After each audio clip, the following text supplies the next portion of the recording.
what's up? It's Common, guys. And the road to WrestleMania has begun. The Royal Rumble just happened, and I'm so excited. Let's break it down and let's see where the story is going. So here we go. Women's Royal Rumble kicks off the show. We start with Io Sky and Liv Morgan. In my opinion, that is a great way to start the show. These two women are the most likely candidates to go up against Rhea Ripley at WrestleMania. Also, it's a callback from last Women's Royal Rumble when Bayley won. If Io could make it from number 1 all the way through and win the Royal Rumble, it would mirror what Bayley did last year. I think that was a great decision by WWE. Puts Io Sky in a position where, yes, she is going to climb the ranks and she is going to have her WrestleMania moment. It's all but assured for Io. Liv has to make it through until Raquel Rodriguez comes in and helps her eventually try to win the Rumble. It's perfect because you have that interdynamic. As more people start to come in, you had Chelsea Green have her spot and moments. Piper Niven eliminates Chelsea Green. You have a lot of good dynamics going. Great start to the Women's Royal Rumble. But then the big surprise happens.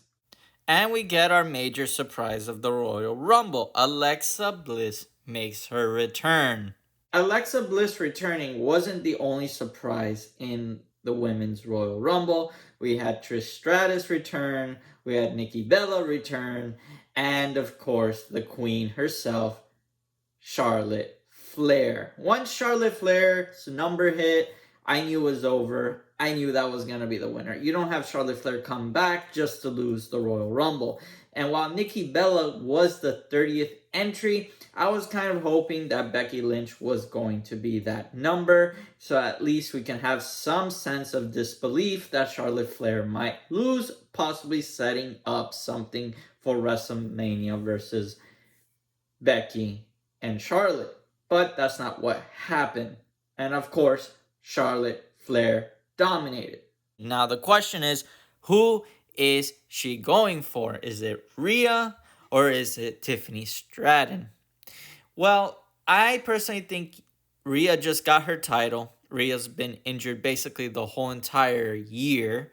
So it's going to be Tiffany Stratton. They're not going to have Charlotte Flair win the Royal Rumble just to lose to Rhea Ripley at WrestleMania, which has already been done. Charlotte is going after Tiffany Stratton. Next up, I want to talk about the most brutal match I have seen in a long time. Kevin Owens versus Cody Rhodes in the ladder match. And when I'm talking about brutal, I was on the edge of my seat thinking that Kevin Owens or Cody Rhodes was going to basically pass away in this match. The hits, these spots that these two men were doing were almost dangerous, life-threatening, and basically not made for normal TV. These men did not care about safety and put their life on the line for this match. And it felt more like a grudge match than a ladder match. But with all that being said, still a great match to watch. Kevin Owens looked like Mick Foley 2.0 throughout the whole match, taking some heavy bumps. And of course, you can't give it up for Cody Rhodes because Cody Rhodes was basically becoming Homelander right in front of our eyes. Just heel move after heel move. It came to the point that Sami Zayn had to come into the match to check on these two men to see if they were all right. Only for a few moments later to have Kevin Owens be put through a ladder with his head sticking basically to the ground. Yes, it was that brutal of a match. After Kevin Owens was basically busted open and injured, Cody Rhodes climbs the ladder, grabs the Wing Eagle and the Universal title, goes to the table and starts to celebrate on the announcer's table while Kevin Owens is bleeding out. I don't know necessarily if that was going to be the finish of the match. I'm pretty sure it wasn't, because Cody Rhodes kind of looks back at Kevin Owens before he takes the title. So I'm pretty sure something was supposed to happen, or it was supposed to be a little bit different. But after that move, it seemed Kevin Owens was legitimately hurt. So it's kind of sad, but great match nonetheless. Now let's talk about the men's Royal Rumble, because there's a lot of things that happen in that match that suggest what the future of WrestleMania is going to look like. Penta and Ray open up the men's Royal Rumble. I think that's a great potential tease if they want to go that route for WrestleMania. Another great moment was the Samoan Werewolf, I Love You Solo, Jacob Fatu, eliminating Jimmy Uso and having a feud with Roman Reigns in the match. It seems that he's not in conformity with this new tribal chief. So there's a potential there of having Jacob just kind of interfering with all the bloodline members. I personally think there's some story to be told there. Maybe have Jacob in his first WrestleMania go up against Jimmy. It could be done. Another big notice that I saw was that there's no Solo. I don't know why they didn't include Solo into the Royal Rumble. I think that would have been a great opportunity to further kind of elevate where the Solo storyline is going, but it's left up in the air. And another great moment, in my opinion, was Joe Hendry. Joe Hendry coming there and doing his song and dance, and Sheamus actually stomping with Joe Hendry was kind of funny and hilarious at the same time, because I wouldn't think that Sheamus was a big fan of Joe like that. I'm joking. Obviously, everybody likes Joe. But let's get to the real story. What is going on with Roman, Seth, Drew, CM Punk, John Cena?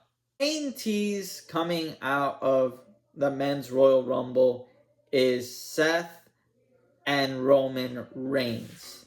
Roman Reigns and Seth really were going after each other. The way they stare down each other, the way they hit each other, it seems like that's the lock-in. CM Punk felt more like the bystander in that matchup, because CM Punk was more focused on his goal, which is to actually main event WrestleMania. I would like to speak more about Drew, but Drew had that stare down with Roman. Drew is targeting Roman, but he got eliminated a little bit too early for us to really have much of a build versus Roman and Seth that were really having that build, that there's a lot of animosity there and there's a lot that needs to be worked through. But the elimination of Roman and Seth is what really made me gasp. Roman was about to eliminate Seth Rollins. CM Punk sneaks up and saw his opportunity to eliminate both men. CM Punk pushes out Roman and pushes out Seth, but Logan Paul pushes out CM Punk. Seth, furious, attacks Roman and CM Punk on the side of the ring. This is why I had an issue with the elimination of Drew McIntyre so early in the Royal Rumble. Logan Paul pushing out CM Punk makes no sense. Logan Paul and CM Punk are not going to have a feud for WrestleMania. It's just not in the cards. CM Punk is going to have a feud with Seth Rollins or Roman Reigns, or in a triple threat match for the main event. Logan Paul has no need or no way to join that rivalry, because that is such a historic rivalry. Drew would have been perfect, because even if Drew wouldn't have won the Royal Rumble, if he was still in the match, it would have allowed for Drew to have an easier way into making that triple threat match into a fatal four-way.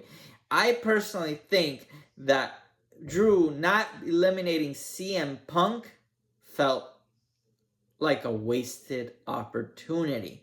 But that matchup, that potential matchup, that build that WWE is doing with Seth Rollins hating both Roman and CM Punk, that is the key, in my opinion, to make things really interesting, because now we have the Elimination Chamber and that hatred is going into it. Both men, Romans and CM Punk, are going to look for blood for what Seth did to them on the side of the ring. And Drew is definitely going to be part of the Elimination Chamber. This time, I would like to see a Seth versus Drew team up to beat up both Roman and CM Punk.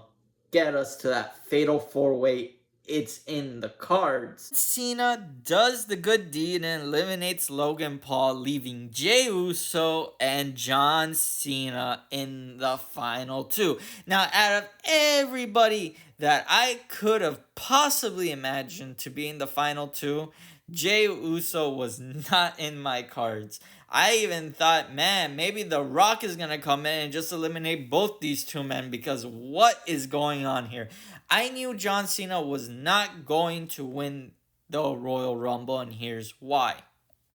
Now, like I had said in my previous video, John Cena's whole gimmick is never give up. This man is the embodiment of working hard and trying to achieve your dreams despite every obstacle. John Cena winning the Royal Rumble as his comeback match in his first major pay-per-view on his last tour of the WWE would have made 0 sense.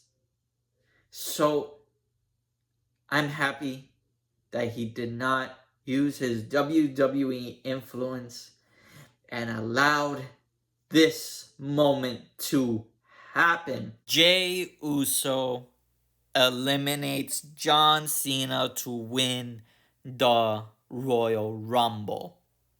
It allows for the Elimination Chamber to grow organically into a major PLE, because now you have John Cena, possibly the returning Randy Orton, Seth Rollins, CM Punk, and Roman Reigns all facing against each other to see who's going for Cody. I think it's going to be John, because remember, somehow, some way, we're going to get that triple threat match or the fatal 4-way against Seth, CM Punk, Roman Reigns, and Drew or no Drew. I'm not sure about that yet. We need to see how WWE is booking him, but I think, and I am a big supporter of that fatal 4-way versus the triple threat for the main event on night 1.